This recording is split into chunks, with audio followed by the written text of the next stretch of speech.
देखो, जिसकी मैं पहुंच तो जाती हूँ, लेकिन मेरे जो हक में है और मेरे जो स्कोप ऑफ वर्क में है, तो यही है कि मैं केंद्र से अपना रिलीफ फंड लेके आऊँ। ना मेरे पास खुद अपने फंड्स हैं डिजास्टर रिलीफ को लेके, ना मेरे पास कैबिनेट है, और ना मेरे पास अधिकारी हैं, और ना ही मेरे पास और किसी तरह की एमपी की एक लिमिटेड वर्क होती है जो किसी पार्लियामेंट तक होती है। सुक्खू जी हैं, मुख्यमंत्री के जो काम है वो तो आप उनको ही बता सकते हैं, मुझे मुख्यमंत्री के काम। सांसद बनकर पछताई कंगना रनौत, बोली मजा नहीं आ रहा। नमस्कार, मैं हूं रचना सिमवाल।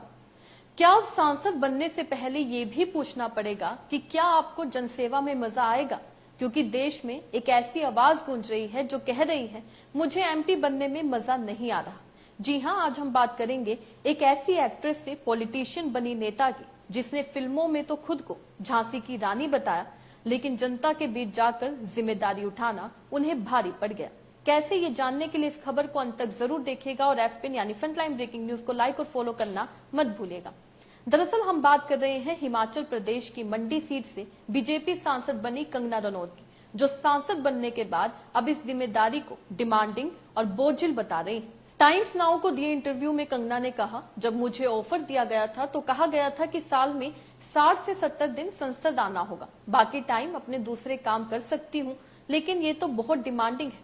अब सवाल ये उठता है कि क्या उन्हें सांसद बनने से पहले अपने कर्तव्यों की पूरी जानकारी नहीं थी? क्या उन्हें लगा था कि सांसद बनना किसी फिल्म की शूटिंग जैसा है, जहां वो टाइम मिलने पर सेट पर आ जाएंगी और फिर पैकअप बोलकर निकल जाएंगी?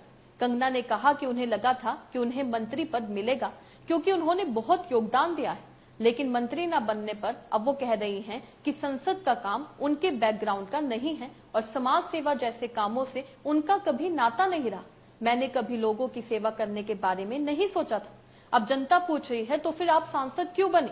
हिमाचल के मंडी में भारी बारिश और बाढ़ से तबाही मची, 138 से ज्यादा सड़कें बंद रही, कई घर उजड़ गए, बिजली पानी की सप्लाई ठप पड़ी रही, लेकिन कंगना कहाँ थी?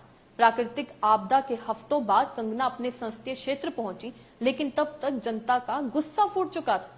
एक बुजुर्ग वोटर उनसे मिलने पहुंचा और कहा, आपके पास पावर है, हमें मदद चाहिए। कंगना का जवाब था, मुझे सीएम मत बनाओ, खट्टर जी से मिलवा दूंगी। कंगना को सांसद बने हुए 1 साल हो गया है, लेकिन वो अब भी ये कह रही हैं कि उन्हें जनसेवा में मजा नहीं आ रहा। कभी मंत्री ना बनाए जाने का मलाल, कभी जिम्मेदारी से बचने का बहाना, तो कभी जनता की समस्याओं को सीएम के हवाले करने की कोशिश। तो क्या कंगना का असली मकसद सिर्फ दिल्ली पहुंचना था, ना कि मंडी की जनता की सेवा करना? जनता को सांसद से नाली, सड़क, बिजली, पानी जैसी बेसिक काम चाहिए होते हैं। ये वही जनता है जो कंगना को देखकर वोट देने निकली थी, लेकिन अब वही जनता सवाल पूछ रही है कि जब जिम्मेदारी निभानी नहीं थी तो वोट क्यों मांग? जब जन सेवा मजेदार काम नहीं लगा तो चुनाव क्यों लड़ा?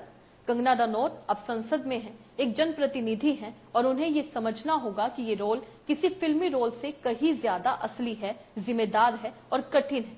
एमपी बनना ग्लैमर नहीं, सेवा है। ये मजा के लिए नहीं, जनता के लिए है। मंडी की जनता अब भी इंतजार कर रही है कि कंगना कब अपनी भूमिका को गंभीरता से लेंगी, वरना अगली बार जनता भी हिसाब करेगी। खैर, इस खबर से आप क्या समझते हैं, अपने राय कमेंट में लिखकर जरूर बताइएगा। इसी तरीके से देश और दुनिया से जुड़ी हर छोटी सी बड़ी अपडेट के लिए एफपिन यानी फ्रंटलाइन ब्रेकिंग न्यूज को लाइक और फॉलो करना मत भूलिएगा। धन्यवाद।